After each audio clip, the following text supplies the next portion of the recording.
বেশ কয়েকদিন ধরে বৃষ্টি হচ্ছে, আর ভালো লাগছে না। গরম হলে আমরা বৃষ্টি চাই, আবার বৃষ্টি হলে তখন মনে হয় কতদিনে রোদ উঠবে। দেখো, কদিন ধরে টানা লাগাতার বৃষ্টি হচ্ছে। ওদিকে আমার এক গাড়ি কাপড় কাচার মতন জমে আছে। তাই ভাবছি আজকে তো রবিবার, তো রবিবার দিন সেইগুলো কেচে দেবো, যা হয় হবে। তো যাই হোক, সকালবেলা উঠে আগে চা নিয়ে বসছি। সবাইকে চা দিলাম এবং ছেলের জন্য বর্নভিটা গুলে দিলাম। আর দেখো না, কারেন্ট নেই, অন্ধকারে ভিডিও করছি মোবাইলের টর্চ জ্বালিয়ে। কি করব, না হলে না সকালটা মিস হয়ে যাবে। তার জন্য ভাবলাম এইভাবে করেই করি। তারপরে চা খেয়ে চলে আসলাম বিছানা গোছাতে। বিছানা গুছিয়ে এবার বাসি কাজকর্মগুলো আগে সেরে নিই। এদিকে আমার হাজবেন্ড কিন্তু বাজারে চলে গেছে। এরপর বাকি কথা বলার আগে চলো শুরু করি আমার পরিচয় দিয়ে। নমস্কার, আমি রিঙ্কু। আমার এই রিঙ্কু তুলি ব্লগার চ্যানেলে সবাইকে ওয়েলকাম। তোমাদের সকলের আশীর্বাদ এবং ভালোবাসাতে আমার এই ইউটিউব ফ্যামিলিতে মেম্বার সংখ্যা হয়েছে 483, অর্থাৎ 483 জন। আর কয়েকটা জন বাকি 500 হতে। জানি আমাদের এই ইউটিউবের যে চ্যানেলটা, সেটাতে কাজ করা খুব কঠিন।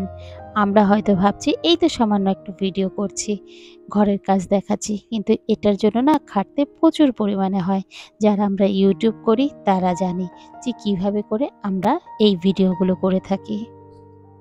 ওদিকে তোমাদের সাথে কথা বলতে বলতে আমার কিন্তু ঘর মোছা প্রায় অনেকটাই হলো।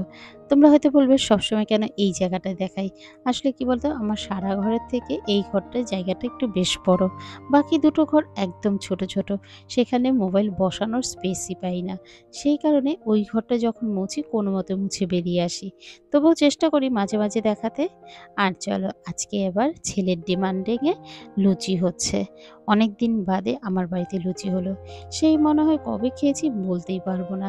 আসলে কি, আমার হাজবেন্ডের তো শরীর খারাপ হয়েছে, আর ওকে ছেড়ে খেতে একদমই মন ভালো লাগে না।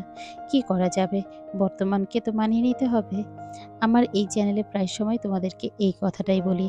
আসলে কি বলতো, বর্তমানকে না মানিয়ে নিতে পারলে আমরা টিকে থাকতে পারবো না। কাজেই যখন যেরকম পরিস্থিতি হোক না কেন, নিজেকে মানিয়ে রাখতে হবে। যেমন আমার হাজবেন্ডের বর্তমানে একদম ছোট মাছ খেতে হবে, অল্প তেলে রান্না খেতে হবে, কোনো তৈলাক্ত মাছ চলবে না।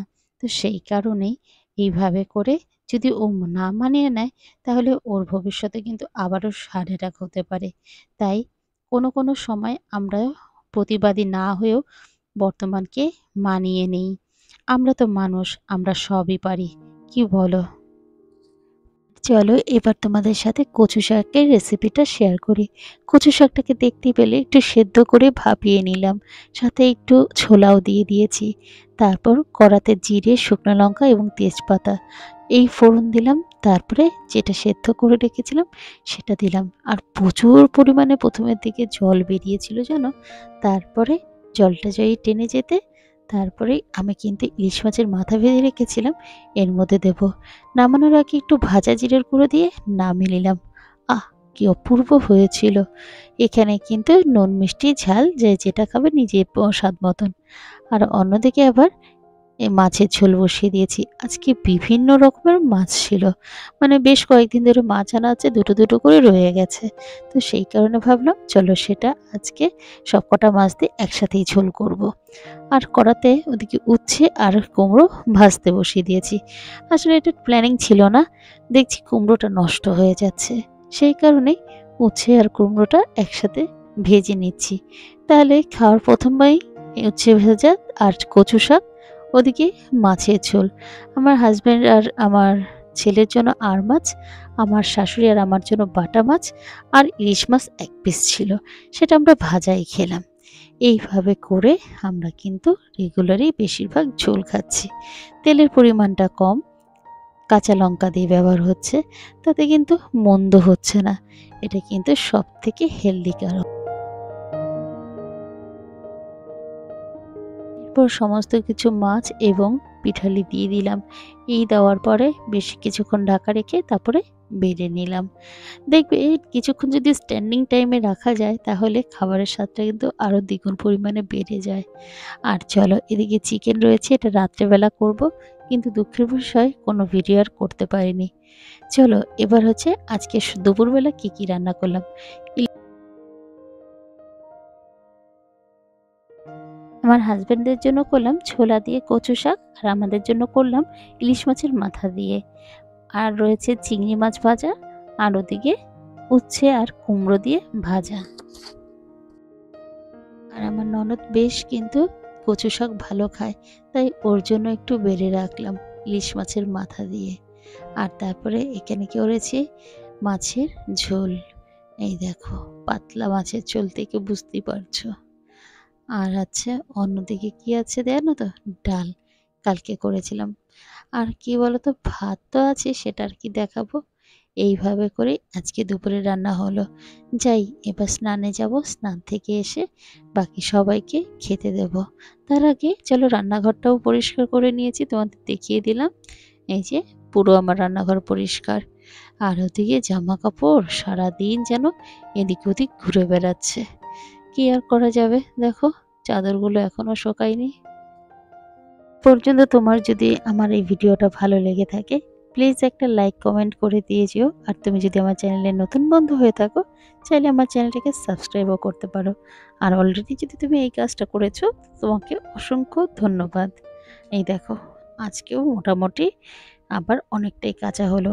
এটা কিন্তু সোমবার সকাল। আমি রিঙ্কু ব্লগার চ্যানেলে সবাইকে ওয়েলকাম।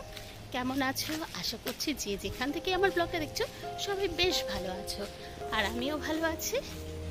কয়েকদিন ধরে প্রেশারটা খুব হাই হয়ে আছে, ওষুধ খাচ্ছি তবু কমছে না, তাই প্রচুর পরিমাণ ঘুম পাচ্ছে, কিন্তু ঘুমোতেও পারছি না। ব্লগ, সংসারের কাজকর্ম সমস্ত কিছু নিয়ে, যাই হোক, তবুও চেষ্টা করব নিজের শরীরটাকে ঠিক রেখে সমস্ত কাজ করার। তার জন্য একটু হয়তো ব্লগটা ঠিক টাইম মতন পাবে না, ছোট ছোট ব্লগ হবে, কিছু করার নেই। যাই হোক, চলো দেখতে থাকো, কেমন লাগছে অবশ্যই জানিও কমেন্টের মাধ্যমে। দেখতে থাকো। অফিস থেকে এসেই বেশ বাজারের দিকে চোখে পড়লো, এত সুন্দর করে বাজারটা গুছিয়ে নেমে পড়েছে। কালকে যেহেতু বিশ্বকর্মা পুজো, ওদিকে আবার রান্না পুজো, তো তারই তোড়জোড় চলছে। তাই যাওয়ার পথে আমি একটু সকলের ভিডিও নিয়ে নিলাম। বেশ অনেক দূর দূর থেকে এখানে দাদারা এসেছেন শুধুমাত্র তাদের জীবিকা নির্বাহের জন্য।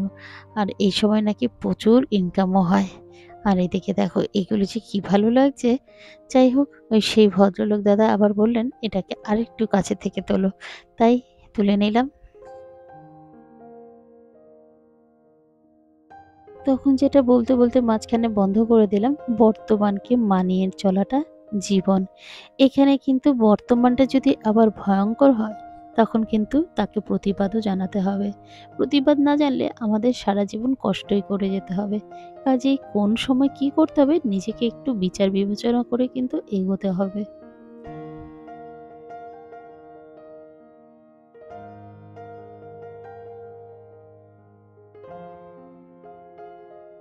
চলো, আজ আর আলোচনা আর করবো না, এবার তোমরা দেখো। আর আমিও ভিডিওটা এখানেই শেষ করব। আর বেশি একটা বড় করছি না, অনেকটা বড় হয়ে গেল।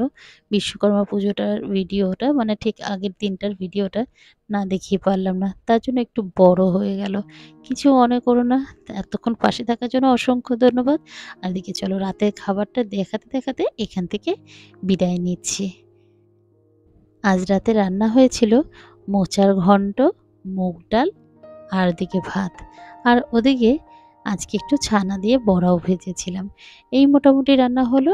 যাই হোক, কেমন লাগলো একটু কমেন্ট করে জানিও। যদি ভালো লাগে থাকে অবশ্যই কিন্তু লাইক করতে ভুলো না। তাহলে আবারও দেখা হচ্ছে তোমাদের সাথে একটা নতুন ব্লগে। ততক্ষণ অবধি সবাই ভালো থেকো, সুস্থ থেকো। Good night, have a sweet dream.